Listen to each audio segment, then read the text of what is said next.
அம்மாவுக்கு அன்பை சமர்ப்பிக்கின்றேன். நம்ம பாரத மாதா பற்றி தான் நம்ம ஃபஸ்ட்டில் சொல்லணும். அந்த அம்மா தான் உலகமே.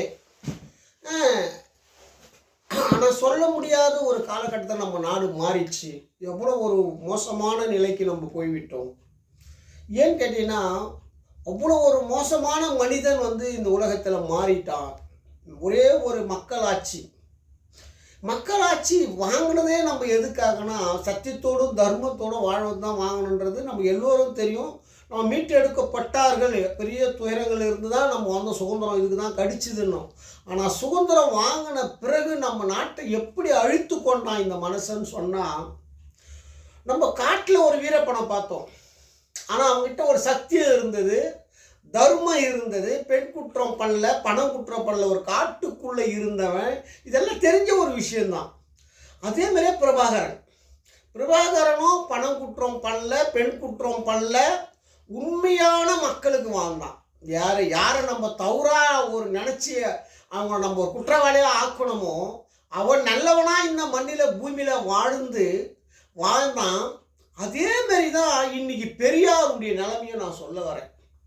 பெரியாருடைய நிலைமை என்னன்னு கேட்டிங்கன்னா, ஒரு சாதாரண குடும்பத்திலேருந்து வந்தார். அவர் எப்படி செல்வந்தர் ஆனார்னு தெரியாது. ஆனால் அவருடைய எப்படி சம்பாதிச்சாரோ அது அப்புறப்பட்ட விஷயம். ஆனால் அவர் சம்பாதிச்ச பணத்தை அங்கங்கே மாநாடு நடத்திருக்கிறார் மக்களுக்காக. ரெண்டாவது எல்லாருக்கும் நல்லது கெட்டது யாராக இருந்தாலும் எதிர்த்து பேசியிருக்கிறாரு. அவங்க அண்ணாதுரைக்கும் கை கொடுத்துருக்கிறாரு. ஒரு பக்கம் திமுகவும் அவருடைய பேர் இந்த பூமியில் நிலைத்திருக்கிறது. காமராஜருக்கும் அவர் சப்போர்ட் பண்ணியிருக்கிறாரு. அப்போனா ஒரு மனுஷன் வாழ்ந்தா இந்த மண்ணில் ஒரு பயனுள்ளவனாக வாழணுன்றதான் இந்த வீரப்பன், பிரபாகரன், இந்த பெரியாருடைய ஆட்சி, திராவிட ஆட்சி. ஏன் உங்களுக்கு சொல்ல வரேன்னா, நம்மளுக்கெல்லாம் ஒரு 6 அறிவு படித்தான் ஒரு கடவுள் படைச்சான்னு சொல்கிறோம். ஆனால் அந்த 6 அறிவு படைச்ச மனுஷன் கடவுள் இருக்கிறான் என்று சொல்லி பெரியாரை எதிர்க்கிறவன் இது வரைக்கும் தமிழ்நாட்டில் இதுவரைக்குமே ஆட்சி பிடிக்க முடியல. 56 வருஷமாக ஆட்சி பிடிக்க முடியல. இது வரைக்கும் 56லேருந்து இது ஒரு சாதாரண விஷயமே கிடையாது. கடவுள் இருக்கிறான்னு சொல்கிறான், என்கிட்ட நான் தாண்டா கடவுளுன்றான், நாங்கள் தாண்டா ராமனை காப்பாற்றணும், கிருஷ்ணனை காப்பாற்றுறோன்னு சொல்கிறான். எல்லா இடத்துலையும் கடவுளை பற்றி பெருமையாக பேசுகிறான். ஆனால் திராவிட ஆட்சியை கிட்ட கூட அவனால் வர முடியல, இன்ன வரைக்குமே அழிக்க முடியல. அப்படிப்பட்ட ஒரு எம்ஜிஆர் திராவிட ஆட்சி கலைஞரை எதிர்க்கிறாரு. ஆனால் இன்னைக்கு எம்ஜிஆருடைய பேரை சொல்றதுக்கு கூட அருகதி இல்லாமல் அந்த கட்சியை அழித்து விட்டான் அவன் கூட இருக்கிறவன். அதே மாதிரியே அம்மா கலைஞரை எதிர்க்கிறாங்க. ஆனால் எதிர்க்கிறவங்க அம்மாவையே காலி பண்ணி அடியோடு அடித்து அந்த கட்சியை அழித்து இன்னைக்கு ஒத்த மிருக மாரியா மாறி அந்த கட்சியில் சண்டை போட்டு கொண்டு இருக்கிறான். ஏன்னா திராவிட ஆட்சி தான் கலைஞரை எதிர்த்தவன். அதே மாதிரியா இன்னைக்கு சீமான் இன்னைக்கு என்ன சொல்ல வர்றாருன்னா, திராவிட ஆட்சியை நம்ம ஒழிப்போன்னு சொல்ல வர்றாரு. எப்படி இது சாத்தியமாகும் இந்த உலகத்தில்? ஆனால் சீமாவுக்கு எதிர்ப்பாக பேசியிருந்த இந்து வழிபாட்டில் இருக்கிறவன் இப்போ சீமான் சப்போர்ட் பண்ணுறான். அயோக்கியக்காரனுக்கு இன்னொரு அயோக்கியக்காரன் கூட சேர்ந்துடுறான். எப்படி இருக்குது பாருங்க நாட்டினுடைய. நான் சீமானை பற்றி நம்ம பேசவே கூடாது. ஏன்னு கேட்டிங்கன்னா, எதிர்கட்சியாக ஒரு 50 சீட்டு 90 சீட்டு கூட உட்காரான். ஒரே சீட்டில் கூட நீ முதலமைச்சர் ஆகலாம். 200 சீட்டில் கூட உட்காரான். எதிர்கட்சியாக ஒரு மனுஷன் உக்காந்தானா அவன் 10 பைசா கூட அவனுடைய பேனா வேலை செய்யாது. சும்மா பார்மாட்டிய நாடு உயலன்றதுக்காக அவன் எதிரில் உட்காரிப்பாங்களே தவிர அவனால் எந்த ஒரு சட்டமே ஆகாது. ஆனால் தமிழ்நாட்டில் ஒரு சீட்டு கூட ஜெயிக்க முடியாத சீமான் தமிழ்நாட்டு தலைவர்களை எல்லோரையும் கையில் வச்சிருக்கிறான். எப்படி கையில் வச்சுக்கிறான்னு உலகத்துக்கு யாருக்குமே தெரியல. வீரப்பன் துப்பாக்கி கையில் வச்சுக்கின்னு மிரட்டினா மாரியா அவனுடைய வார்த்தையாலேயே மொத்த தலைவர்களையும் கையில் வச்சுக்கிறான்னா எப்படி? யார் எங்கெங்க திறறான், எவன் அவன் கொள்ளடிக்கிறான், எவன் அவன் என்ன பண்ணுறான் அப்படின்னு பெனாமே வேலை செய்கிறார் சீமான். அதனால சீமான் என்னன்னு கேட்டீங்கன்னா, தமிழ்நாட்டில் அவன் ஒரு தனிப்படைனா ஒரு தீவிரவாதி ஒரு படை எப்படி வச்சு ஆட்சி பண்றானோ அதே மாதிரி தான் பண்றான். வீரப்ப நீங்க பேசுறத பாருங்க, பிரபாகரனை பேசுறத பாருங்க. எங்கேயாவது யாரையாவது இது மாதிரி ஒரு தவறான ஒரு விஷயத்தை பேசியிருக்க மாட்டான், காட்டுக்குள்ள இருந்தவன். ஆனா நம்ம நாட்டுக்குள்ள சுதந்திரம் வாங்கி நம்ம நாட்டு அண்ணா திமுகவும் பிஜேபியும் காங்கிரஸும் இவங்கிட்ட நாட்டை கொடுத்துட்டு இவன் வேடிக்கை பார்க்குறான். நான் வேடிக்கை பார்க்குறான், நான் அவனுக்கு சப்போர்ட் பண்ணுறான். யார் ஜெயிக்காதவனுக்கு சப்போர்ட் பண்ணி மக்கள் கிட்ட ஒரு குழப்பத்தை உருவாக்கி மத கலவரமாக உருவாக்குறான். சீமா மத கலவரம் உருவாக்கிட்டான், ஆனால் அது வெடிக்கல. ஆனால் இது எதிர்காலத்தில் வெடிக்க போதுறான்ட்டு. உங்களை யாரை நீங்கள் வளர்க்குறீங்களோ அவனே நாட்டை அழிக்க போறான்டான்ட்ட. சீமானால நீங்கள் மொத்த பேருமே சாவ போறீங்கடான்ட்டு. இதில் மாற்றமே இருக்காதுடான்ட்டு. ஏன்னா எம்ஜிஆரை பற்றி திட்டினான், ஜெயலலிதா பற்றி பேசினான், கலைஞரை பற்றி தவறா பேசினான். அன்னைக்கெல்லாம் நீங்கள் கம்முன்னு இருந்துட்டீங்க. என்னன்னா நீங்கள் ஏன் கேட்குறேன்னா, சொந்த பந்தம் இருக்குது ஒரு கட்சிக்கு, அந்த கட்சியில இருந்து அவன் இப்படிலாம் பேசுகிறான், அவன் மேலே நடவடிக்கை எடுக்கல. ஆனால் பெரியாருக்கு யாருமே கிடையாது. ஆனால் யாருமே இல்லைனாலும் எவ்வளோ பெரிய புரட்சி உருவாச்சு போடுறா செத்து போன ஒரு மனுஷனுக்கு. அப்போ ஆத்மா தான் இந்த உலகத்தில் ஆளுது. ஆத்மா சீமான ஒரு பெரிய நிலைக்கு அவனை தள்ளப்பட்டுச்சுறான்னு சொல்கிறேன். ஏன்னா அவனுக்கு எப்போ அவனுக்கு ஆபத்து வந்துச்சு. என்னைக்கு விஜய் கட்சி ஆரம்பிச்சானோ அன்னைக்கே 2026க்கு மேலே சீமானுக்கு அதிகமான தோல்வியை சந்திக்கக்கூடிய காலகட்டத்தில் வந்துட்டான். அதனால அவனுக்கு என்ன பேசணும் ஏது பேசணும் எதுவுமே தெரியாது. நீங்கள் யூடியூப்ல எடுத்தீங்கன்னா அவன் சீமானை திட்டுறது கொஞ்சம் நெஞ்சம் கிடையாது. செருப்பால் அடிக்கிறதுல இருந்து, அவங்க பொண்டாட்டியை கூப்பிட்றதுல இருந்து, அவங்க அப்பா அவங்க அம்மாங்களை கூப்பிட்றது அசிங்கமாக சீமானை பேசுகிறாங்க. ஆனால் சீமானை நம்ம பேச வேண்டிய அவசியம் கிடையாது. ஏன்னா சீமுக அவனை யார் வளர்க்குறான்? எதிர்கட்சிக்காரன், ஆளுங்கட்சிக்காரன், நாட்டை ஆடுற இந்திய அரசாங்கம் அவனை வளர்க்குது. அவனை பற்றி நம்ம மேலே குறவே கிடையாது. ஆனால் மக்கள் பாவம், அப்பாவி மக்கள். அதிமுக திறறான், கொள்ளடிக்கிறான், அம்மாவை இது மாதிரி பண்ணிட்டான். திமுகவும் கொள்ளடிக்கிறான். ஒரு நல்ல ஆளா தடவுறான், நல்ல ஆளை தடவி அவனை ஓட்டு போடுறான் இளைஞரெல்லாம். ஆனால் அங்கே இப்படி ஒரு சம்பவம் நடக்குதுன்னு விஜய் வந்த பேர் தெரியுது. விஜய் வந்த பேர் அவனுக்கு புரியுது மக்களுக்கு. அப்போ அவன் விஜய் பின்னாடி ஓட ஆரம்பிக்கிறான். அப்போ இவனுக்கு கோபம் அதிகமாகுது. மக்கள்லாம் நம்மளை விட்டு போகிறாங்களே. அப்போ அவனுக்கு எப்படியாவது அரசியல் பண்ணணும். அப்போ ரஜினியை பாரு, இவனை பார்க்கலாம், அவனை பார்க்கலாம், இப்படி பேசலாம் அப்படி பேசுகிறான்னு ஏடா கூடமாக பேசி ஒரு இந்தியாவையே ஒரு கேவலப்படுத்தி விட்டான். இந்தியாவையே நம்ம நாட்டையே கேவலப்படுத்தி விட்டான் சீமா. ஏன் கேட்குறேன்னா, நான் ஒன்று கேட்குறேன். நம்ம இந்து கலாச்சாரம் இருக்கிறது, இந்து கலாச்சாரப்படி நீ ஒத்தம் கூட நீ ஆட்சி பண்ணலை. அப்போ தெய்வம் உனக்கு எப்படா சப்போர்ட் பண்ணணும்னு கேட்குறேன். எப்பவுமே சொல்கிறேன் கேளுங்க, தாய் என்பது சத்தியத்துக்கும் தர்மத்துக்கும் கட்டுப்படுறவோ. ஆனால் தாய் பேரை சொல்லி ஏமாத்தினா அது படூரமான பாவம். அப்போ ராமனை பேரை சொல்லி ஏமாற்றி, சிவபெருமானை ஏமாற்றி சொல்லி, இந்து மத தர்மத்தை சொல்லி ஏமாற்றி நீங்கள் இவ்வளோ பெரிய துரோகம் பண்ணதுனால தான் இவ்வளோ பெரிய நாட்டுக்கு அழிவு காலம் வந்துச்சு. சாதாரண அழிவு காலமே கிடையாது. இது பின்னாடி நம்மளை பாதிக்கின்றான்னு சொல்கிறேன். இது குஞ்சு நெஞ்சம் பாதிக்காது. எதிர்காலத்தில் மாணவர்கள், குழந்தைகளை எல்லாம் மத கலவரமாக உருவாயிடுறான்னு சொல்கிறேன் எதிர்காலத்தில். ஏன்னா சட்டம் இல்லைடான்னு சொல்கிறேன். அவனை அரசு பண்ணவே முடியாதுடான்ட்டு. ஏன்னா அவன் மேலே எவ்வளோ கேஸு, குஞ்ச நெஞ்சு கேஸு இருக்குது. அது ஆடி என்ன சொல்கிறாங்க, ஆடி மாதம் தள்ளுபடின்னு சொல்கிறாங்க பாருங்க.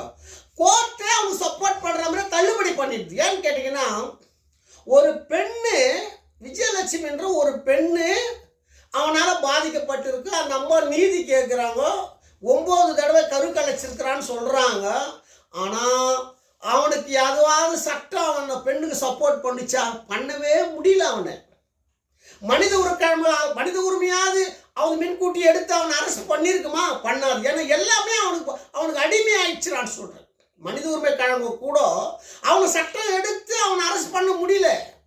ஏன்னா அவங்க சப்போர்ட்டடான்னு சொல்கிறேன். மத்திய அரசாங்கத்திலேருந்து காங்கிரஸ்லேருந்து எல்லாமே திமுக அண்ணா திமுக மொத்த சப்போர்ட் இருக்கிறதுனால தான் இது பயங்கரமான அழிவுடான்னு சொல்லிட்டேன். அவனை ஒன்றுமே பண்ண முடியலடான்னு சொல்கிறேன். ஏன்னா ஒன்றே ஒன்று சொல்கிறேன், இன்னைக்கு இடைத்தேர்தல் நடக்குது, ஒரு எதிர்கட்சி நிற்கணும், ஆனால் எதிர்கட்சிக்காரன் நிற்க மாட்டேன்றானே. ஏன்? அப்போ அவங்கிட்டயே நீதி இல்லை, இவங்கிட்டயே சத்தியம் இல்லை. அப்போ ஒரு ஒதுக்குமே தோக்க போறவன் என்னைக்குமே 14 வருஷமா 15 வருஷமா இவன் ஒரு இடத்துல கூட ஜெயிச்சது இல்லை. அவன் நின்று ஜெயிக்க போறான். அவன் நின்னா நிக்கலன்னா என்ன இருக்குது? நின்னா மட்டும் 1 லட்சம் ஓட்டு வாங்க போறாரா? இல்லை 2 லட்சம் ஓட்டு வாங்கி 10% ஓட்டுல டிஎம்கே ஜெயிக்க போதா? டெபாசிட் பெறுமோ பெடாதோ இன்னும் அவனே தெரியாது. அவன் நின்னா நிக்க கட்டிருந்தான். ஆனால் மக்கள் ஏமாந்து சாவறான்டான்றான்.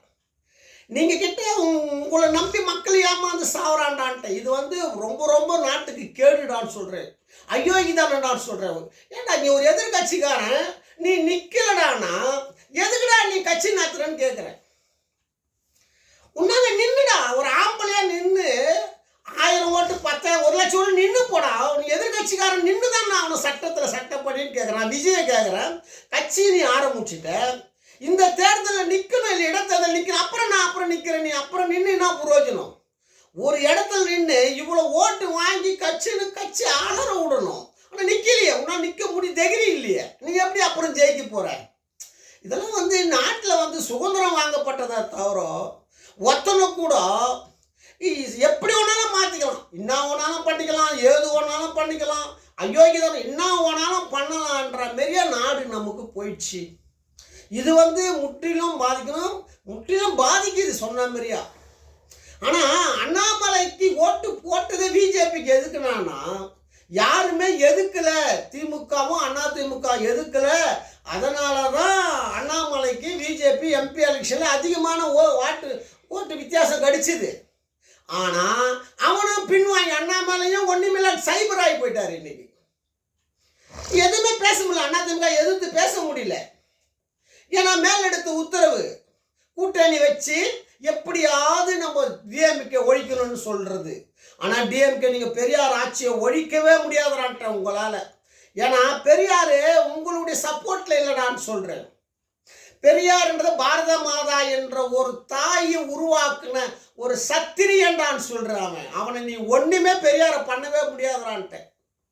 பெரியாரை நீ அழிக்கவே முடியாதுறான்ட்ட. பிஜேபி காரனும் சரி, நீ எத்தனை கடவுளை கும்பிட்டாலும் சிவபெருமானே நீ கும்பிட்டு வந்தா கூட சரிடான்னு சொல்கிறேன்.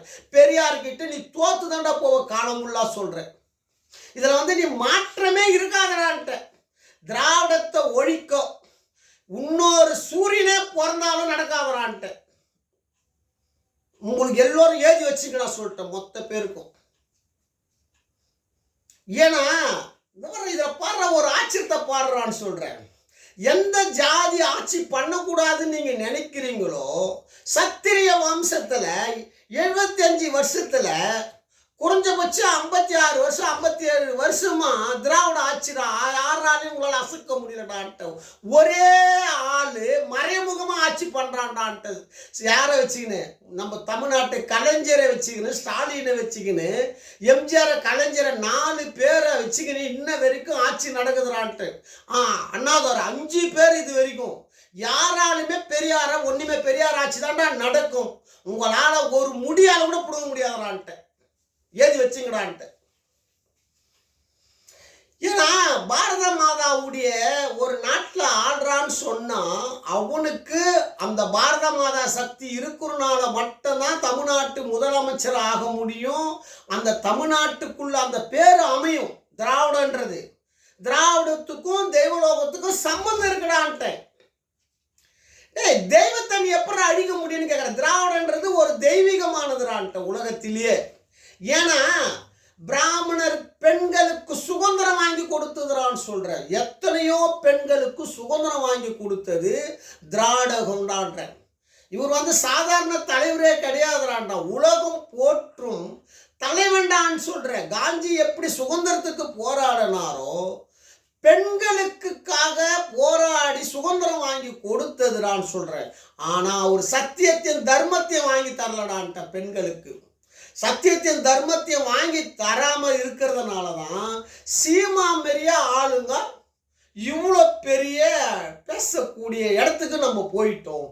அதான் மக்களாட்சி. மக்களாட்சி என்னன்னு கேட்டீங்கன்னா, யாராவது தப்பு மொத்த பேரும் போலீஸ்காரன் தப்பு பண்ணுறான், அரசியல்வாதி தப்பு பண்ணுறான், பொதுமக்கள் தப்பு பண்ணுறான்.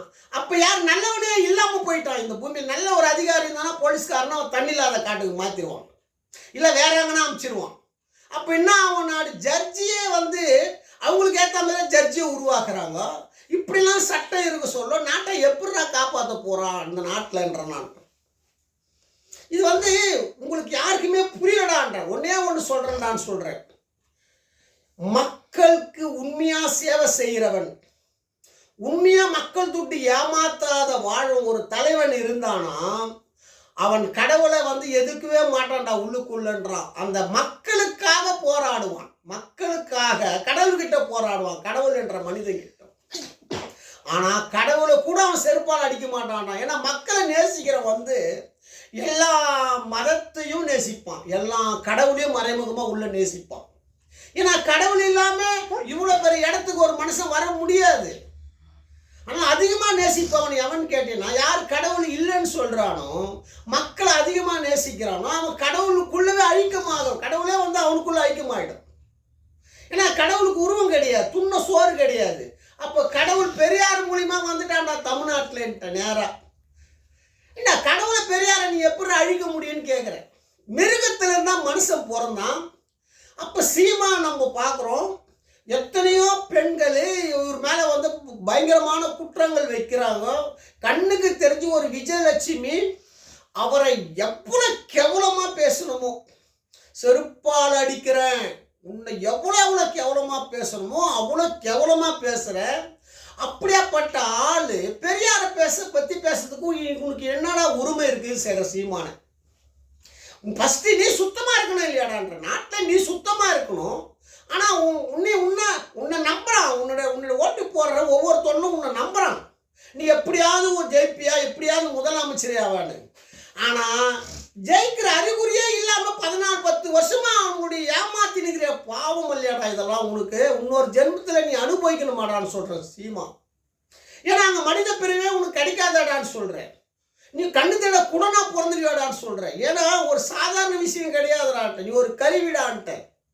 ஒரு பெண்ணுக்கு ஒரு கருவி, உன்னை வச்சு அயோகிதானம் பண்ணி நாட்டை அழிக்கணும் அந்த அம்மா. அது நந்தன் இருக்குடான்னு சொல்கிறேன். உன்னை காப்பாற்ற போகிறேன் எவன்டான்னு சொல்கிறேன். சீமானை காப்பாற்ற போகிறது யாருடான்னு கேட்குறேன்.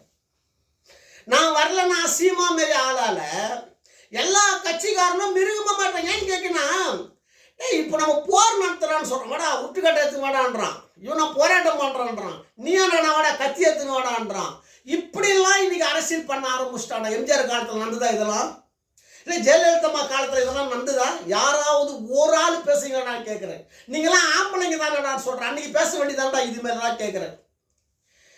இப்படிலாம் பேசுங்களே, உங்களுக்கெல்லாம் ஒரு கேவலமாக இல்லையான்னு கேட்குறேன். அன்றைக்கி ஒரு பெண்ணுக்கிட்ட உங்கள் வீரத்தை காமிக்குதானே நான் கேட்குறேன். ஏன்டா பயந்து பின்னாடி பொட்டை மேலே ஒழிச்சிக்கினீங்கன்னு கேட்குறேன். இதெல்லாம் ஒரு கேவலமாக இல்லையாடா உங்களுக்குன்னு கேட்குறேன் அரசியல் பண்ணுறதுக்கு. அதனால் இந்த நாட்டை சட்டம் இல்லாமல் இந்த உலகத்தை நம்மளால் காப்பாற்றவே முடியாதான்ட்டு. சட்டம் கடுமையாக வரணும். கடுமையான சட்டம் வந்தாதான் நம்ம மக்களை காப்பாற்ற முடியும், நம்ம கடவுளை காப்பாற்ற முடியும். கடவுள் மனித ரூபமாக வந்திருக்கிறாரான்னு சொல்லிட்டேன். மனித ரூபமாக வந்திருக்கிறாரு. சக்தி எத்தனையோ பெண்களாக வந்திருக்கிறாங்கடான்னு சொல்கிறேன். அவங்க துண்ண சோறு இல்லைடான்ட்டேன். அங்கே உடம்பு இல்லை, பல பெண்களாக வந்திருக்கிறாங்கடா, நடிக்கிறாங்கடான்னு சொல்கிறேன். அரசியல் தலைவராக இருக்கிறாங்கடான்னு சொல்கிறேன். அவங்களாம் கடவுளுடைய அம்சத்தில் பிறந்தவங்கடான்ற. இந்த உடம்புன்றது ஒரு கருவிடான்ட்டேன். அந்த கருவிக்கு உடம்புக்கு என்ன வேணும்? ஒரு உடம்பு தேவை. அப்போ ஸ்டாலினை உருவாக்கிறாங்க அம்மா, கலைஞரை உருவாக்கிறாங்க, துர்காதேவியாக வராங்க, சக்தி உள்ளே உக்காடுறாங்க. ஸ்டாலினை வச்சுக்கின்னு அவன் பிள்ளைக்கும் அவன் குடும்பத்துக்கும் பெருமை சேர்க்குறாங்க. யாராலையும் ஒன்றுமே சக்தி உக்காந்துக்கிறா வீட்டுக்குள்ள. நீங்கள் என்னடா பண்ண முடியும்னு கேட்குறேன். நீங்கள் ஒன்றுமே ஸ்டாலினை ஒன்றுமே பண்ண முடியாதான்ட்ட. துர்கா ஸ்டாலின் இருக்கிற வரைக்கும் திமுகவை நீங்கள் ஒரு முடியால் கூட அசைக்க முடியாதா. எவனா அண்ணாமலைக்கு சொல்கிறேன், யாருக்கு சொல்கிறேன், அண்ணாமலைக்கு சொல்கிறேன், பிஜேபிக்கு சொல்கிறேன், சீமானுக்கு சொல்கிறேன், அதிமுகவுக்கு சொல்கிறேன். உங்கள் 4 பேராலையும் ஒரு முடியாத கூட டிஎம்கே அசங்க முடியாதரான்ட்டேன். நான் இருக்கிறவங்க அசங்க முடியாதரான்ட்டேன். டிஎம்கே இன்னும் இறங்கி களத்தில் வேலை செய்யண்டான்ட்ட ஸ்டாலின் பக்கத்தில் உட்காந்து ஒரு ஓட்டு தோக்கடி பண்ணுறான்னு சொல்கிறேன். உங்களை மொத்த பேருமே ஏன்னா கடவுள் பேரை சொல்லி ஏமாத்தாதீங்கடான்னு சொல்கிறேன். கடவுள் சத்தியத்தையும் தர்மத்தையும் காப்பாற்றுறவன் தான்டா கடவுளை கும்பிட்ற யோகித்து உள்ளவர்களான்னு சொல்லிட்டேன். உங்கள்கிட்ட சக்தி தர்மமே இல்லை, தமிழ் கலாச்சார சட்டமே இல்லை. நீ எப்படா கடவுளை கும்பிட்டு எப்படா காப்பாற்றன்னு பார்க்குற? ரஜினிகாந்த் பேரை ஏமாற்றிட்டு போகலான்னு பார்க்குறீங்களா நீங்கள் எல்லாரும் நாட்டை? இது இங்கே நடக்காதரான்ட்டேன். உன்னை அங்கே அந்த அம்மா கிட்ட மேலே இங்கேயே இவ்வளோ கொடுமைப்பத்திருக்கிறாங்க ஜெயலலிதா. நான் ஒரு ஆம்பளைங்கள அங்கே என்ன பண்ணுவாங்க பாடுறான்னு சொல்கிறேன். அங்கே தலைக்கியே தொங்க விட்டு செருப்புலியா நம்ம அடிப்பாங்களடா. அப்போ என்னடா பண்ண போகிறீங்கன்னு கேட்குறேன். உயிர் சாவாதரான்ட்டேன். இந்த உடம்பை வச்சு நாட்டை அழிக்காதீங்கடா, தவசியாதி சொல்கிறேன்டா. உங்களை எல்லோரும் நான் ஒரு சின்னவன்டா வாடா போடான்னு பேசுகிற நிலைமைக்கு என்னை கொண்டு வந்துட்டீங்கடான்னு சொல்கிறேன். சீமா மாரியே பேச வச்சிட்டிங்கடா. எனக்கு சுத்தமாக எதுவுமே தெரியாது. அந்த அம்மா என்ன அனுப்பிச்சிட்டாங்க பேச சொல்லி. ஒன்று பொருள் கொடுத்துருக்கணும், இல்லை கல்வி கொடுத்துருக்கணும். பணம் இருந்தால் நான் வெளியே வந்துட்டு இருப்பேன், கல்வி இருந்தால் நான் வெளியே வந்துட்டு இருப்பேன். என்கிட்ட ரெண்டுமே கொடுக்கல. எதுக்குடானா உங்களை கிட்ட நான் ஏன்னா ஒரு மூடங்கிட்ட இதை கொடுத்து இந்த நாட்டையே மாற்றக்கூடியவ தான் அந்த சக்தின்றவ. அந்த தாய் கண்ணு தெரியாதுன்னு பேச வைப்பாங்க, ஊமையை பேச வைப்பாங்க. இன்னைக்கு ஒன்றுமே தெரியாதுன்னு பேச வைக்கிறாங்க. எனக்கு கல்வி அறிவே கிடையாது, எதுவுமே கிடையாது. அப்படியாப்பட்டவன் உங்களை பற்றி இவ்வளோ பேசுகிறேன்னு சொன்னால் அப்போ நம்ம அருள் இல்லாமல் நான் பேச முடியுமானான்னு கேட்குறேன். இந்த தாய் இந்த மண்ணில் தோன்றப்பட்ட தாய், இந்த மண்ணில் உக்காந்து கொண்டு இருக்கிறா வெள்ளைக்காரனை ஓட விட்ட தாய். அப்போ உன்னைங்கெல்லாம் என்னடா பண்ணுவான்னு கேட்குறேன். ஏசை எதுக்கு இப்படி ஒரு தண்டனை கொடுத்தாங்க? நதிக நாயனுக்கு ஏன் கொடுத்தாங்க? காசியில் ஏன் பிணத்தொன்னை கொடுத்தாங்க? இதெல்லாம் உணருங்கடா சொல்லிட்டேன். இந்து மதத்தில் இருக்கிற ஒவ்வொரு மனுஷனும் உப்பு போட்டு சோறு துண்ணா உணருங்கடா முதலுன்னு சொல்கிறேன். உணர்ந்துட்டு இதை மாற்றுங்கடா முதல்னு சொல்கிறேன். சீமானுக்கு சப்போர்ட் பண்ணி நாட்டை அழிக்கிறீங்களா? உங்களாம் வெக்கமா இல்லையாடான்னு கேட்குறேன். சீமா மேலே தப்பே கிடையாதுடான்ட்டேன். சீமா இதுவும் பேசுவான், இதுக்கு மேலே பேசுவான்டா. ஏன்னா தப்புல நீங்கள் பண்ணுறீங்க, உங்களோட சட்டம் கிடையாது. ஆனால் வளர்க்குறதே நீங்கள் தான். ஆனால் தப்புலாம் உங்கள் மேலே தான் நான் சொல்கிறேன். ஆனால் இவன் இதுக்கு மேலே கூட கேட்பான்டான்னு சொல்கிறேன். இந்த அளவுக்கு நம்ம இவ்வளோ தொலைக்கு நம்ம வளர்ந்துருக்குறோன்னா அதுக்கு பாரத பிரதமரும் நம்ம தமிழ்நாட்டு முதலமைச்சர் தான். இவ்வளோ பேர் தொலையை நான் வளர்த்துருக்குறாங்க. அதுக்கு என் மனமார்ந்த நன்றியை தெரிவித்துக் கொள்கிறேன்.